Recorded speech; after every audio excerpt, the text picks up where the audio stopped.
Happening around the National Football League today. We know that the playoff games take center stage, but boy, there's a lot that is circling in terms of what's going to happen coaching-wise. What do you got for us?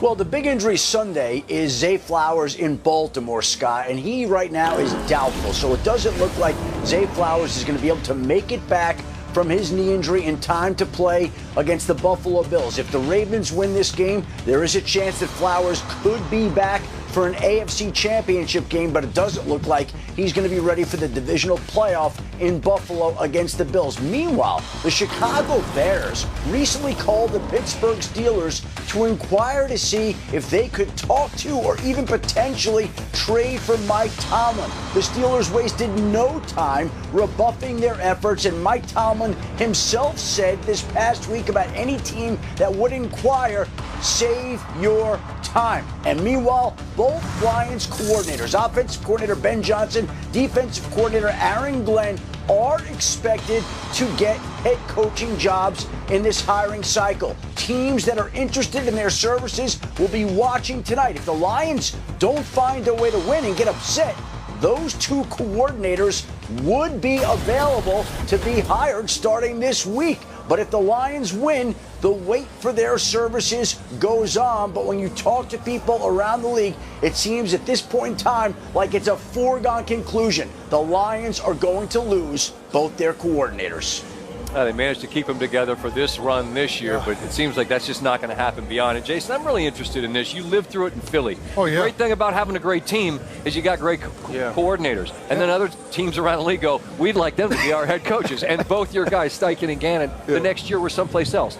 Within the room, these are grown men that can handle more than one thing. But I wonder, how do you split needing to game plan for the most important game of the year and then, hey, I want to be a head coach? Oh, I think that these guys are more than going to be prepared and having game plans ready. I never thought that that was anything that hindered our success on the field. And those guys deserve it to be able to go and take these interviews. And this is the way the cycle works. In a perfect world, yes, it would wait until the postseason is over, so all these seasons are done. But that's not reality. And listen, both of these guys are tremendous, and this is unfortunately part of the downfalls of success, right? Everybody wants a piece of that. Yep. So Detroit's dealing with that. We dealt with that with Shane Steichen and Jonathan Gannon. We dealt with it with Doug Peterson when Frank Reich left.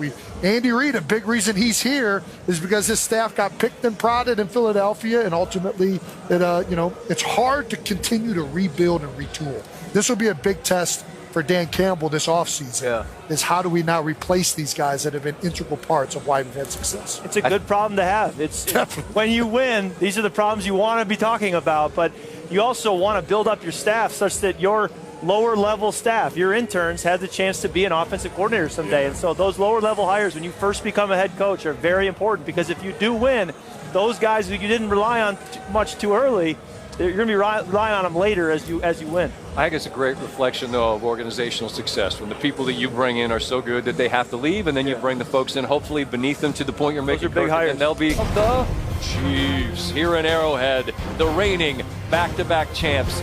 This man in this round, frankly, fearless. 6-0, 16 touchdowns, no turnovers ever in this round. He's never lost in a divisional game. Kirk Cousins sitting next to me, just shaking his head. Is preposterous. It helps to have weapons, and he does. Of course, Luke Hopkins came over via trade from Tennessee earlier this season and paid immediate dividends. C.J. Stroud in this round for the second consecutive year. Last year beat Cleveland at home, went to Baltimore, they fell to the 1 seed. This year they beat the Chargers at home. The defense was tremendous a week ago, and he found his rookie form, I think, to a degree last week. They have another opportunity here, trying to make it to a divisional championship round for the first time ever. And once again, we welcome you back, as we are thrilled to be here in Arrowhead. Swag, how are we feeling? You doing all right? I'm hanging in there. Yeah, baby. All right, Marcus. Trying to keep his favorite. Good. Almost cursed. Yeah, good. Yeah, don't do it. Don't do good. Jason Kelsey. Right. Of course, Kirk Cousins, great to have you with us along for the ride for hour two. And Lisa Salters is, we're going to get to the Kelseys first. All right. So it's a story of two brothers. They grew up in the same house. One of them is dressed up like Yukon Cornelius. The other's out here in shorts. Now, was Trav the kid in the neighborhood that was always just the crazy guy that was out there in shorts in the snow? He was the crazy guy. I think we both were pretty reckless whenever the snow was falling in Cleveland. He also told the entire block his name was Charles, because his favorite basketball player was Charles Barkley. We found out at a block party because all the other parents were like, there goes Charles. Well, that's the kind of kid Travis was. He was always living up to all of his sports idols for sure. All right. Speaking of Charles, we got a drop on here. Swag, you like the board? We got Charles. I know for a fact. I'm just guessing also, really. No, that's not the word. That kind of works. That kind of works. But I would say wait for your parents. That's a bad beat, Scott Van Pelt. That's a bad beat. Just run around calling Chuck Kelsey right there. I know for a fact, but I'm also guessing, really. That's kind of Charles in a nutshell. That's Charles Park. All right, I'm sure Lisa Salters is thrilled that this is how we're getting to her. Anyway, Lisa, good afternoon. Great to have you with us. This Chiefs team, they had the luxury of rest. We haven't seen their starters since Christmas Day, but they've been through this before. Just that their preparation for this moment, what all goes into it? Yeah, Scott. Well, Patrick Mahomes has certainly taken up residence and made himself right at home in the postseason, having played in multiple playoff games every year since he became Kansas City's starting quarterback in 2018. But this playoff run begins in somewhat unfamiliar territory for him because it'll be his first postseason game after having so much time off. But Mahomes says the 23-day break has been helpful, especially for him, because he had been dealing with a high ankle sprain from their Week 15 game against the Browns. Mahomes says the extended rest gave that right ankle a chance to heal and that he's moving around a lot better now, especially to his left. Running back Isaiah Pacheco also got a chance to heal up. This will be his 6th game back from the broken leg he suffered in Week 2. But he also got banged up in his ribs on Christmas Day against the Steelers. Pacheco sat out Week 18 with the rest of the starters and said the first round bye couldn't have come at a better time for him as well. So when it comes to rest versus rust, the Chiefs believe they needed the rest. But that doesn't mean that they didn't work during the break. Andy Reid said he gave his players a few days off, but also had them in pads, going 1v1s at one point. Reid said finding the right balance between rest and work is something he just has a feel for from experience, and it seems to be a pretty good feel, Scott. Reid is 29-5 coming off a bye week, including playoffs, in his coaching career. There's a long list of incredible accomplishments for him and this team. That's certainly high on the list. Lisa, thank you so much. You see the Chiefs, too. It's hard to win here. No doubt. What, to your mind, makes it such a challenging place for visitors? I have a love-hate relationship with this place. I hate it because it's loud, and the opponent you're going against is iconic. But I love it because it's one of the few stadiums in the league that has not gone corporate. There's Lambeau Field, there's Buffalo, and then there's Arrowhead. You have a grass field. There's not a bunch of suites. The fans just give you that feel like you're at a really important, really big high school game. And it goes back to the purity of why you love the game of football. And so I love playing here, but you know it's going to be a challenge. And every time I leave that tunnel to come to the field, you see on the cinder block wall they have painted 140 decibels, the loudest stadium in the world. And so before you even go out for warm-ups, they get in your head that this is going to be a long day. When you hear that anthem and that's the home of the... does that give you like a little, like... I always said to my teammates, don't be the guy who looks spooked when it happens. You're going to think it's going to be like any other anthem. And then suddenly those 140 decibels are all going to work together yelling Chiefs instead of the home of the brave. And if you don't know it's coming, some guys get spooked, and so you don't want to be that guy. Hey, Scott, let's be real. There's no mystique around any stadium that got a sorry team, right? Nobody's ever like, oh, I hate going to Jacksonville. You know why nobody says that? Because you're probably going there and get a freaking win. Yeah. Now, is this place loud? Absolutely. This place has a history of being that, but it's taken up to a new level because of Andy Reid, because of Patrick Mahomes, because of Steve Spagnuolo's defense. It was always difficult to come in here and play, but now these fans know that every single year they have an opportunity to win a championship. And not every fan base believes that. This one does, and every time these guys step on the field, they give them further evidence that they should believe in that every single year. You were here a year ago wearing a Philadelphia jersey on a Monday night when we were here, obviously, covering it. You guys walked out with a win. And one of our last good games that season. but yes. you did it. And it was the only one I got against Travis and Andy, so I'll cherish that. Walked off a winner. But the challenges that the team that comes in here deals with, what's the most important thing to get sorted out? I mean, it's always the noise. Hello, xin chào tất cả các bạn đã quay trở lại với kênh YouTube của mình. Video ngày hôm nay của mình sẽ là video gì đây? Nhiều quá, không biết làm video gì đây.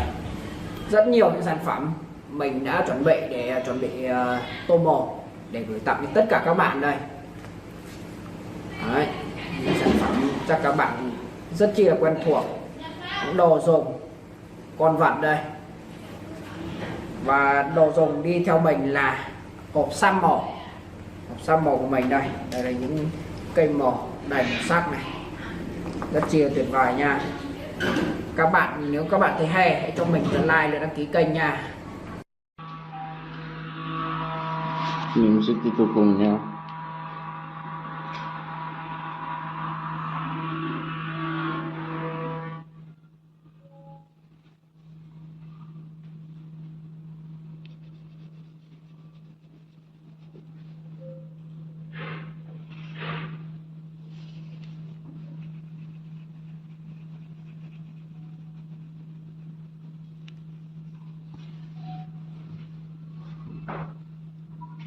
Xin chào tất cả mọi người đã quay trở lại với kênh của mình. Ngày hôm nay mình sẽ tiếp tục hướng dẫn các bạn làm bọc.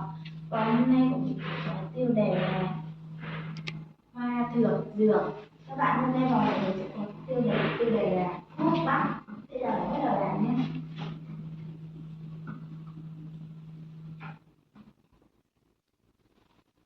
Vàng nha.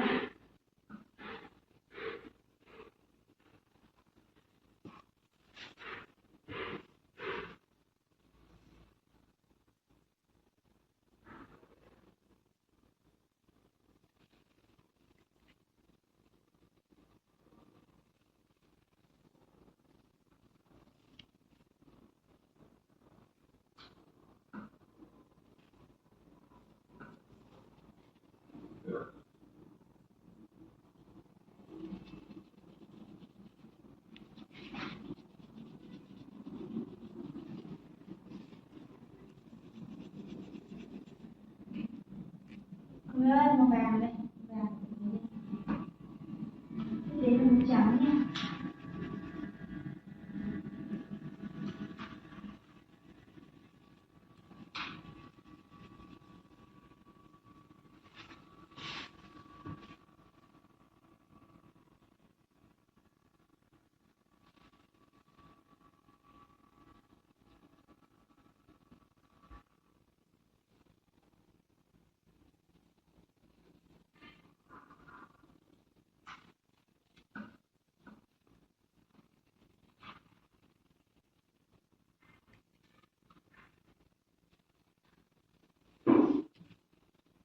Trắng cong này là màu